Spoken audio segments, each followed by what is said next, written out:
Welcome back to the Annapolis Yacht Club Wednesday Night Racing. I'm Ashley Love from T2P TV, and tonight is the third race of the third series. Last chance for all these boats to get their name to the top of the leaderboard to be called out at that award ceremony at the end of the year.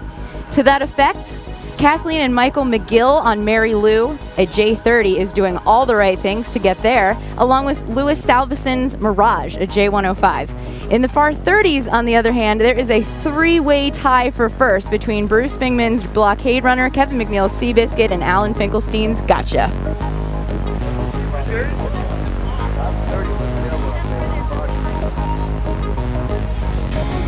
After seeing Wednesday night racing at East Greenwich Yacht Club, Rhode Island in 1958, past Commodore Gaither Scott inaugurated midweek racing at the Annapolis Yacht Club in 1959. And that was the far 30 start. We have a wrap for Blockade Runner Blue Spingman. Downhill Express Larry Yanowich took the lower end of the line and is having to deal with everyone rolling past, but they still got some good speed.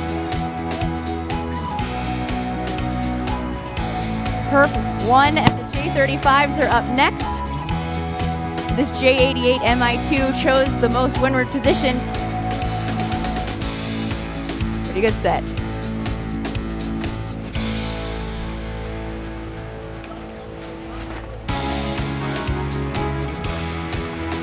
Oh, tough one for Xiberger. They wanted a higher lane. Cut right behind Fatal Attraction. Now they got some clear air. A lot of drama. Yeah.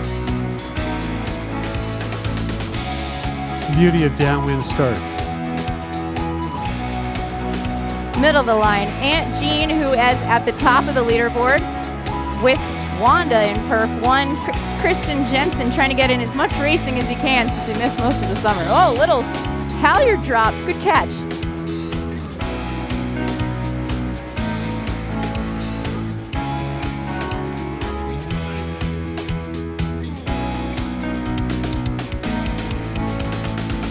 So Ashley Calavela is winning the group, the low post group. Yeah, so they have about, 10 feet of extra spinnaker up on top of their mast than everybody else? Doesn't hurt. No way. So I have only one question. What? One from column A, one from column B, or one from column C? Left or right, Ashley? Left or right? Who's going to win this? That's true. We have a left, middle, and right off the start. I think the low road might be pretty good because they got less distance to sail. We'll wait and see. And a hotter angle.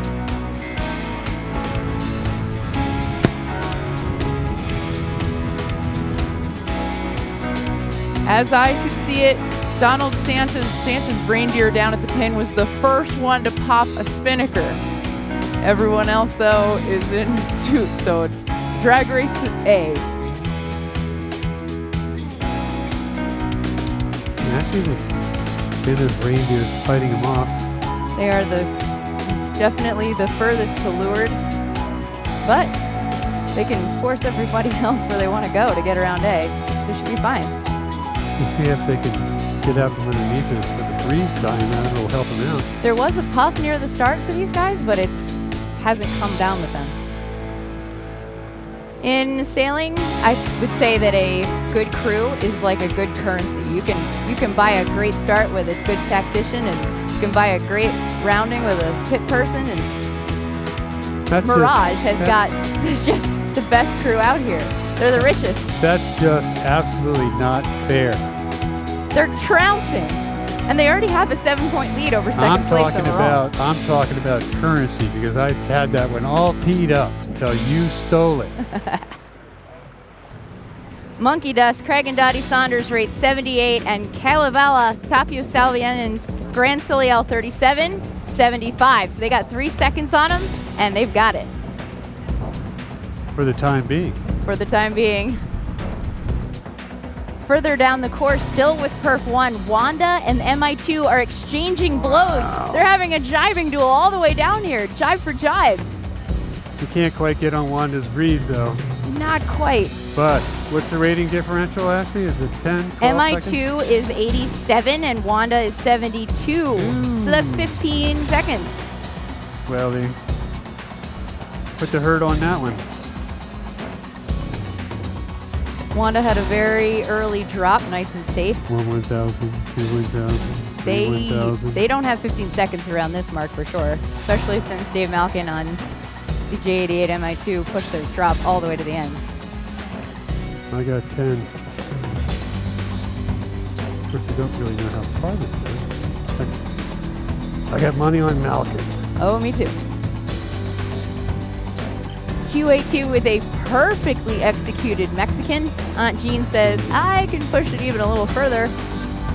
Yeah, Jean, Or a drop. They've got more hands on deck. They can do that. Are they going for inside over? Uh-oh. Get it on. Get it in. Get in there. I didn't think they would. No, they don't have room. Ashley, Yes? I think Xiberger was absent during driving angle class. Yeah, they missed that whole marking period. They came in nice and hot. Right. Hot. Tough windward douse, but ooh, they got it.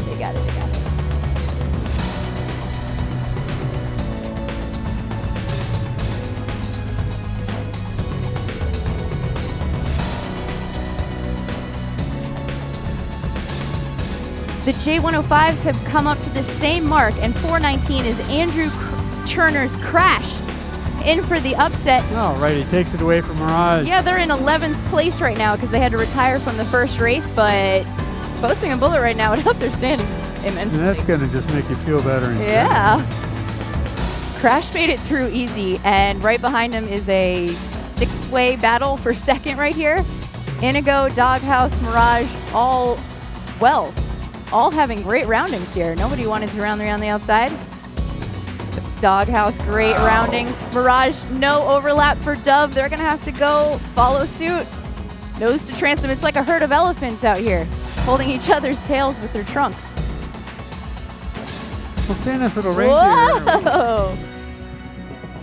210. There's a lot of chatter coming. You can hear them from here. 210, that's more cowbell. Alexander Pellington. Managed to pull that rounding off quite well. Chessie and Tenacious up next. Chessie's going to have to take the long pinwheel around. Exciting stuff. Close maneuvers for the J80s and the J70s. They're making a braid down here to the leeward mark. As the 105s come up in through them, there's probably about 20 boats all within 300 feet right here. Moving up the course back toward the Annapolis Yacht Club, still going downwind of the Etchells, and this is Jose Fuentes' Carumba, who is in 10th overall, but now posting a bullet. I love how everyone's sort of inverting this week. And even further towards the club, the J30s are still coming downwind. Kathleen and Michael McGill's Mary Lou, who I mentioned in the beginning are doing so well, are still doing so well. And they're still winning. Yes, by a country mile. Yeah, they're coming on strong. But right behind them, that inversion is happening again. Ralph Riddle's Cannonball is in 7th overall, but now posting a 2nd. That'll help him out.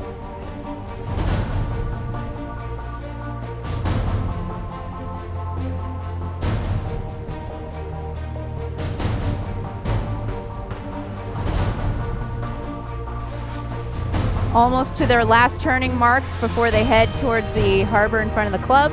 MI2 Dave Malkin is trying to keep as much distance close distance to Wanda. Easy for you to say right now. Yeah. Right now it's hard to tell how far Wanda is. Wanda's up there to weather, so we're going to check it out. Right, we're guessing that this course is about, 3 miles long? 7. No, 7 miles long. So that's 105 seconds.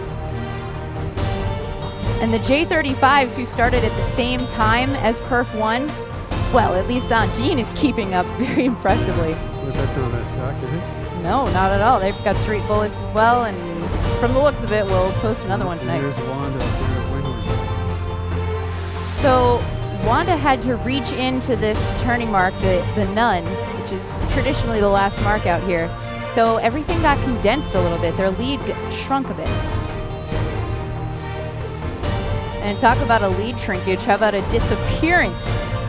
Xiberger is a Cape Fear 38 owned by William White, and they now have the lead, and they have a slower rating. They probably have this one time, I guess. Yeah, well, Wanda's supposed to beat them, so they've already got it. As Xiberger and the B1 Wanda head into the gauntlet that is the mooring field, they are now neck and neck.